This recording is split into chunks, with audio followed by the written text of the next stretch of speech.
Awesome. Hello, hello. Are we live? Let's see if we can figure it out. Is this amazing or not? It looks like it's loading. Welcome to our Magic First Live. Hey, there we go. We are live. Hello, everyone. Welcome to our live. Awesome.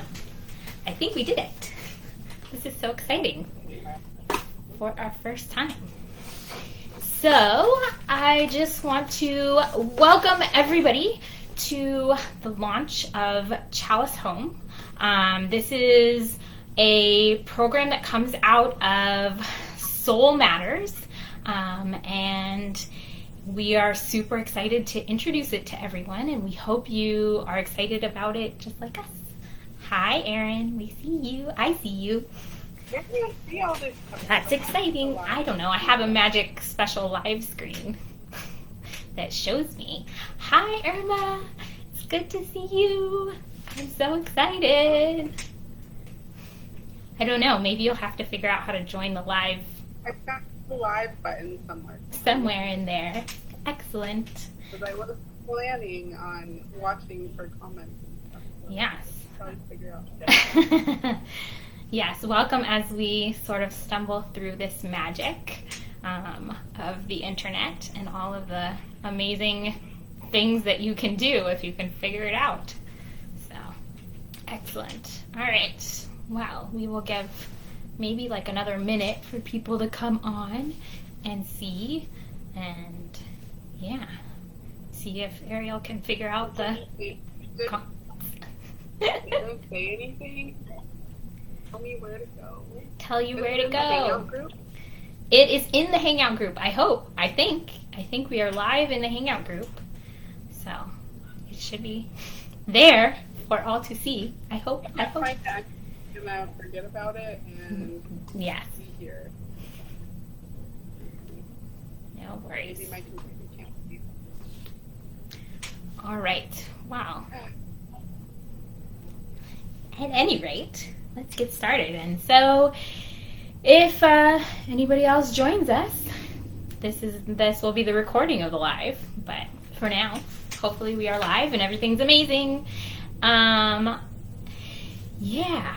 So, welcome to the launch of Chalice Home, where the goal and kind of idea is that in this time where we are all completely separate from each other and sort of stuck at home, for better or worse, we have this opportunity to create a physical space for our faith, for worshiping, for connection to community, a place that kind of our congregation will sort of live in everyone's house or space that you have. And yeah, it's kind of an exciting idea that we all sort of are going to have this place together that we can kind of come and feel a little bit of connection when we're also disconnected. So this month the theme is renewal. And so the idea behind sort of launching this month is that we're kind of renewing the spirit, right? And we're taking some time to get to connect and create and do things that fill our cup. So I guess we can get started and talk about all the fun different things that there are kind of in this creating of this space. So there's a packet that kind of comes along with this, and if you would like to receive the packet, please send a message to either one of us and let us know. I don't know if we introduced ourselves, but here we are. Do you want to introduce yourself, Ariel? What else do I say? I don't know. How come you're doing this? How am I doing? I'm nervous. I can't see that this is on except on my phone, but I can't watch it on my phone.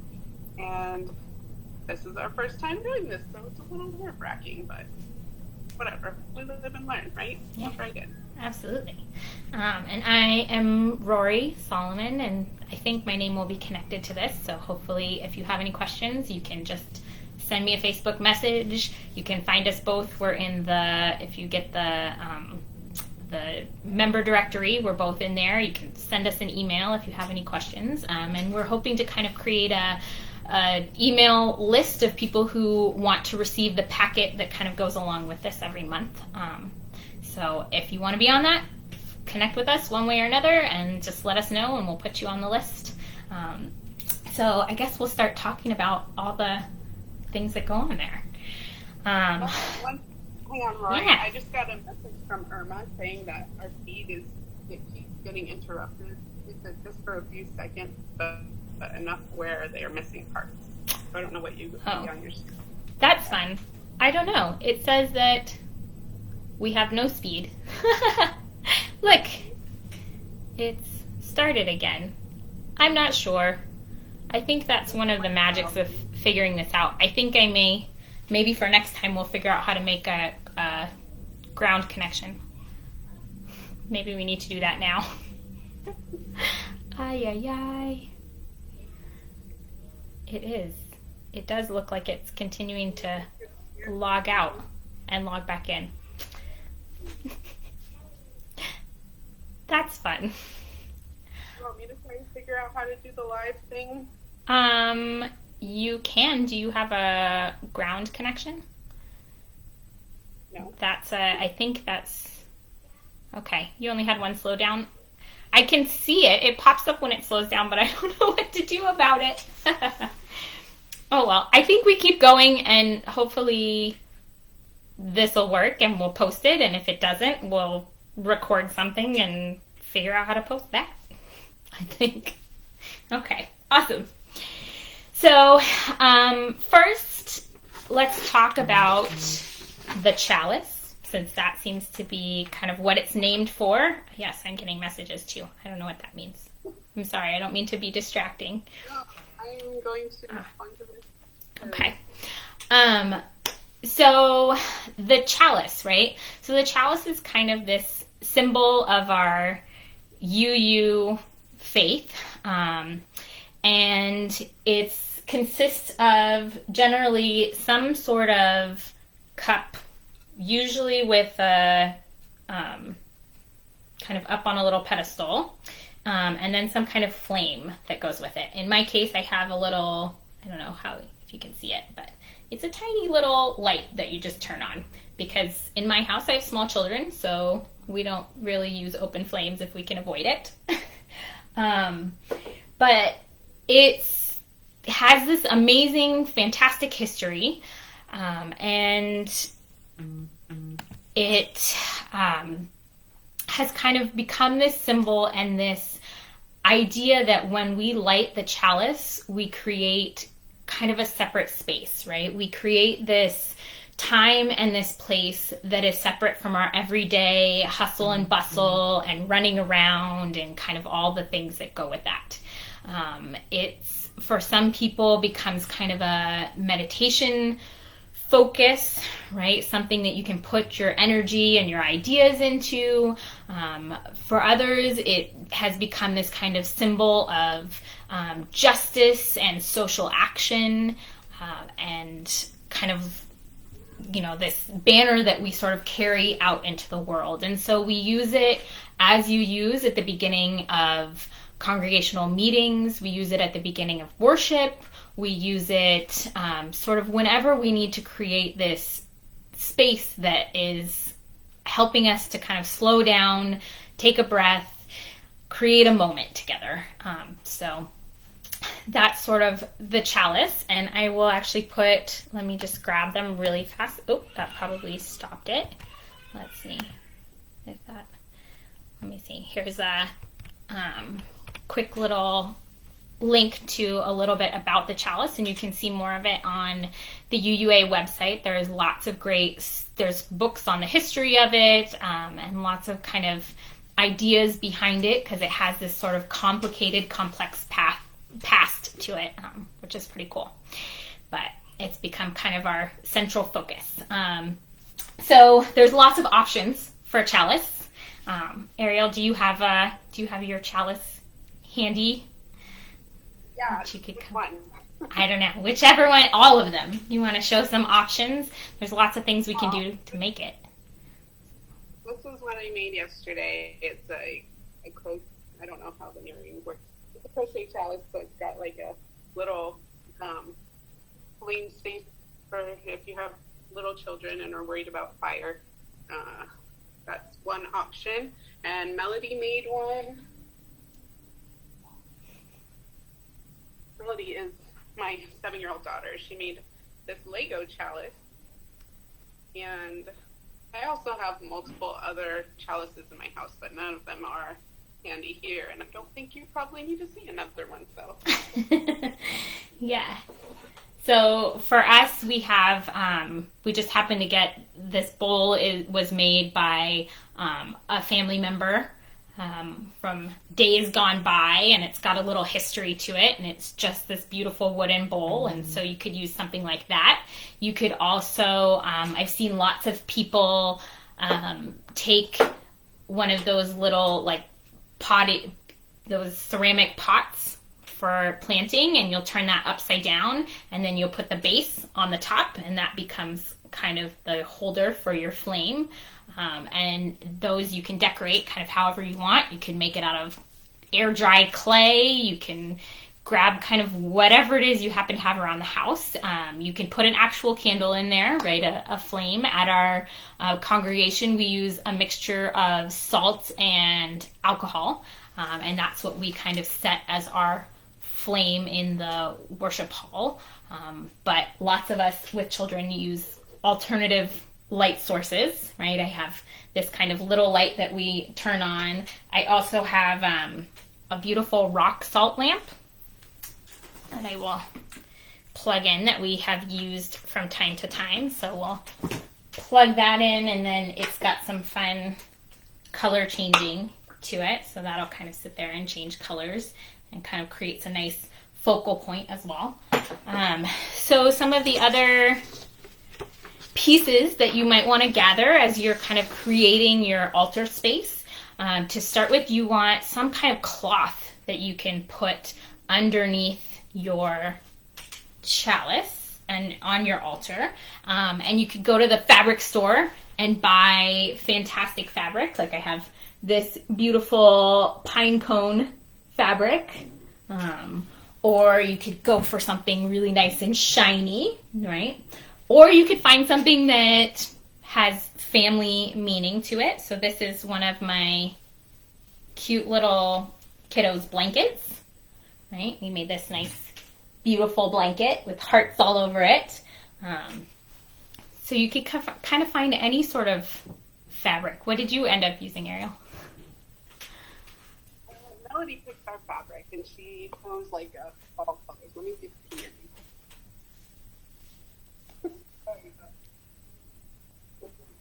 Ooh.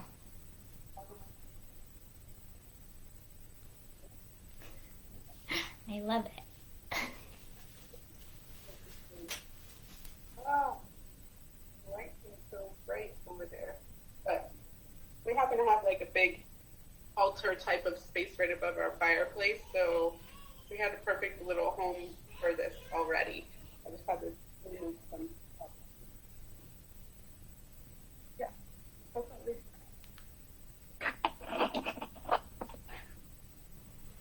I love that she has opinions and ideas about how all this should go, and especially if you're doing this with your kids. That's an amazing way, right? Go to the store and let them pick out the fabric, or have them find something that's special and meaningful to them, because that just gets them to have that buy-in that is really going to make this an amazing experience for them as much as you, and really help to kind of get them engaged in this UU faith and kind of start figuring out what does it mean to them, right? Which is pretty important. So another thing that we want to kind of gather for our space is some sort of chime. We use this a lot in UU spaces, just to also kind of call us to worship, right? To kind of call us into this space. And there's all kinds of things you could use. So we have all sorts of instruments at my house. So I found these fun little tiny bells that my kids have that just, right, create this kind of fun resonating sound. If you had a bell, even I was looking on, they have all kinds of amazing suggestions for things in the packet. So it had a wine glass, right, which you could use just a spoon to kind of hit. Or, find something that has meaning to you. It doesn't necessarily have to make that full chime sound. Maybe it's your family kazoo or something like that. Just something that kind of creates that other noise. So that can be kind of a fun piece. Another thing that is included is something for doing kind of joys and sorrows or kind of concerns, whatever you want to call it. It's been called various things in our congregation throughout the years. But it's something that will help you sort of reflect on if you're doing this weekly or daily, kind of whatever falls into your practice. Something that will help you just reflect on sort of that balance of things that have been wonderful and then things that maybe not so wonderful, or things that you're worried about, and gives you a way to call it and name it. And if you need to be able to let it go or set it aside for a time, also that, right? And just if it's joys, uplift them. Because one of the things about sort of sharing our joys and sorrows is that sometimes when we share those joys and we kind of do that in community, it really uplifts those joys, right? And makes them this wonderful thing. And sometimes when we have something that is weighing heavy on our hearts and we share it, it just makes that burden a little lighter, right? Would you agree with that? Yeah, and I think it's nice to just, take a little time out of our busy lives. We don't usually take time for this, or I personally don't take a lot of time for this stuff. So to actually gather the family and do these things, and even if you were alone, just to take the time out to have some sacred time is good. Absolutely. I don't know how to talk like you're worried. No, no worries. We are all good. You'll figure it out. By the end of all this nonsense, you'll be a pro. But, so I have a couple kind of examples. They talked about having a bowl, right, filled with water, because water is sort of life, right? And we just had our water communion. So I have this bowl. And they talked about, in the packet, maybe having some rocks, right? So my daughter, we have a whole mixture of rocks. So she went out in the backyard and grabbed her favorite rocks, is what I asked her for, and brought them inside. And so she has some kind of lighter ones and some darker ones. And you could use these as a way to sort of name your joy or your concern and just drop them in water, right? I also have seen, right, we live in the desert, so you could also do rocks like in sand, right, or whatever you kind of find in nature if you're wanting to connect this a little more to nature. Or if you have kids, we have these fun, I can't remember their name, they're glow guys or something. I can't remember what it is exactly. But when you put them in water, they start to glow. So you just drop it into the water and the light turns on, right? And so you could have different colors for your joys and your concerns. And that's kind of a fun way that might get the kids to be excited. What was that? You have to tell me where you found those, because I think my kids were... Yes, they're amazing. We use them for bath toys. Yes.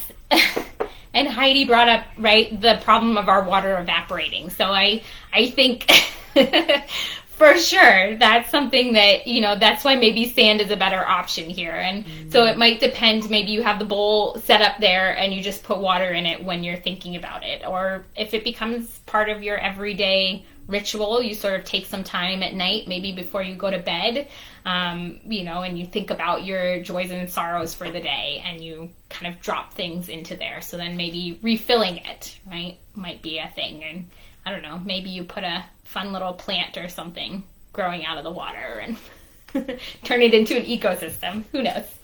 But yeah, so that's kind of with everyone where you found the glow rocks, because Heidi wants. Oh yes, I will figure out where I think just Amazon or something. I'm not 100% sure where they came from. A bowl for water, which seemed like, you know, just grab the glass bowl, but for some reason I didn't want to use any of my bowls that I eat out of. So I remembered I have this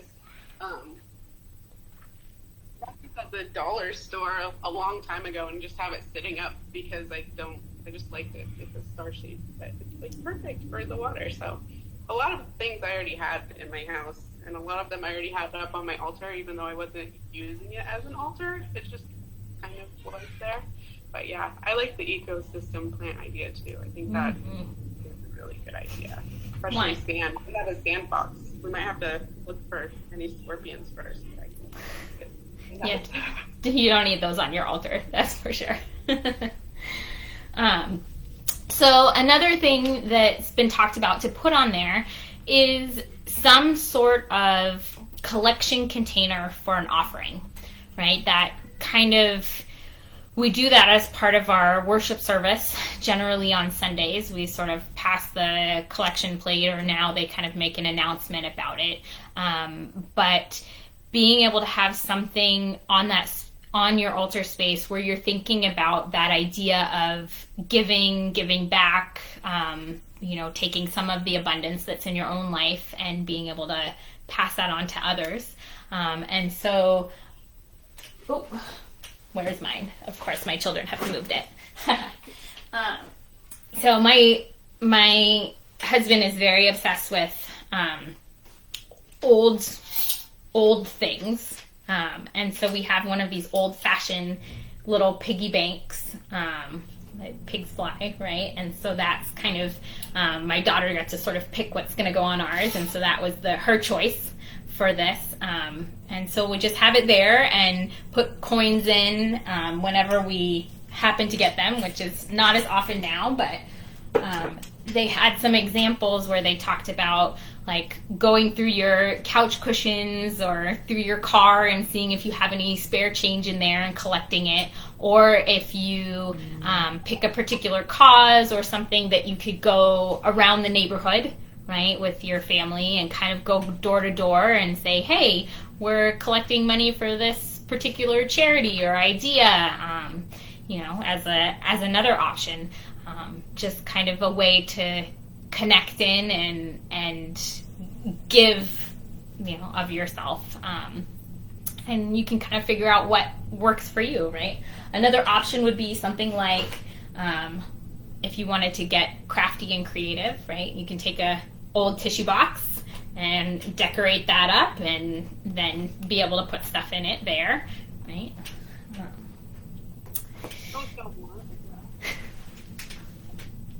So it's supposed to be a coffee cup or something, but it has this little chalkboardy thing on it, and I thought that would be good because we could write what we're collecting money for on there.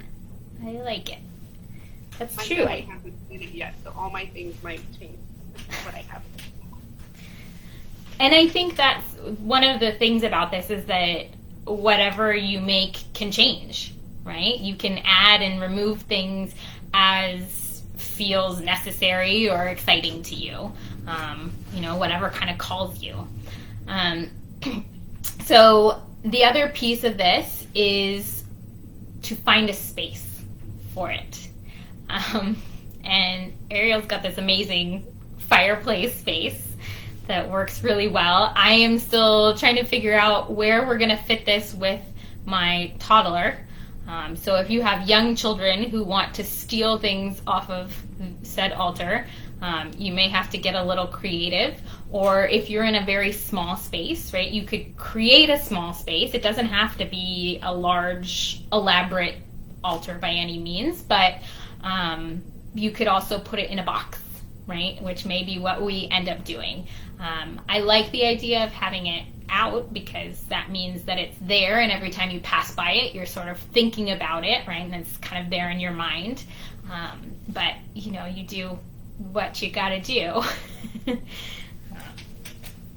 So, I hope that if you're gonna, whoever's watching, I hope if you're gonna participate, you'll be willing to share what ideas you have. Like, show us what things you're putting on your altar, or where you decided to have it, because that gives us all different ideas when we can see what other people are doing. Which is also why Rory and I decided to do this Facebook Live, to kind of show what it's all about instead of just sharing, you know, documents and stuff. Yeah.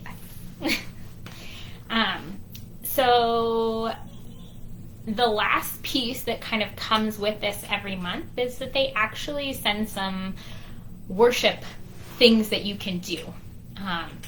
And they send sort of a chalice lighting and extinguishing words. So you have those. And then they also send a couple of worship rituals that you can do. And for this month, for renewal, they include 2 of them in the packet, and one of them is talking about kind of the idea of what renews your spirit, right? What renews your body.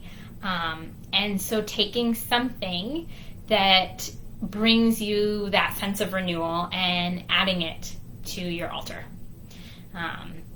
So some examples from my house that'll probably go on our altar is this is the very hungry caterpillar.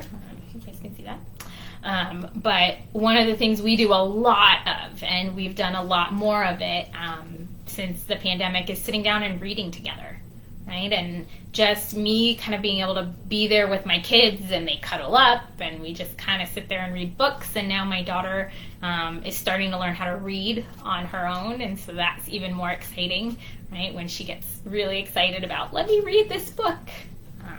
So that, and then we also play a lot of games. So I grabbed a deck of cards, and I thought that would kind of be, hopefully my son doesn't get a hold of it, or it's 52 pickup, right, every time that happens.